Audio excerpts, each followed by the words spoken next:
Extrait numéro « Ceci est mon corps, donné pour vous. Faites cela en mémoire de moi. » L'heure venue, il se mit à table avec ses apôtres et leur dit : « J'ai désiré avec ardeur manger cette Pâque avec vous avant de souffrir. Car je vous le dis, je ne la mangerai jamais plus, jusqu'à ce qu'elle s'accomplisse dans le royaume de Dieu. » Puis prenant une coupe, il rendit grâce et dit : « Prenez ceci et partagez entre vous. Car, je vous le dis, je ne boirai plus désormais du produit de la vigne, jusqu'à ce que le royaume de Dieu soit venu. »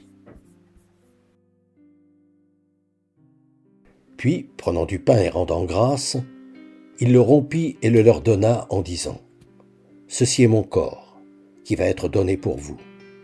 Faites ceci en mémoire de moi. » Il fit de même pour la coupe après le repas, disant : « Cette coupe est la nouvelle alliance en mon sang, qui va être versée pour vous. Cependant, voici que la main de celui qui me livre est avec moi sur la table. Le Fils de l'homme, en effet, va à son sort selon ce qui a été arrêté.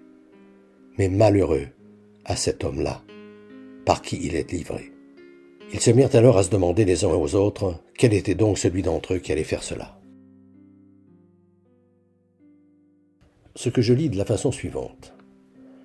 L'heure venue de célébrer la Pâque, cette fête qui célèbre la sortie du pays du péché séducteur qu'était l'Égypte pour fuir dans le désert apparent de la rigueur morale, il se mit à table avec ses 12 amis et leur dit : « Je ne la mangerai plus tant que le péché ne sera pas éradiqué et que ce ne seront pas les valeurs divines qui régiront la terre. » Après avoir remercié Dieu, il leva son verre et dit : « De même que ce vin nous a été offert, retenez qu'il vous est demandé de partager tout ce que vous recevez.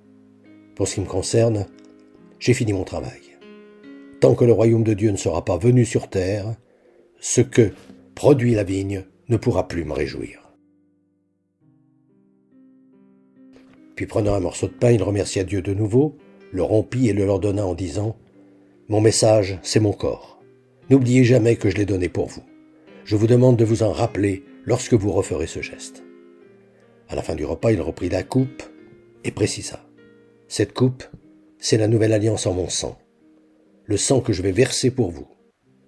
En attendant cette heure, ne vous fiez pas aux apparences, à ce qui est sur la table. Malheur à qui trahit le Fils de l'homme. »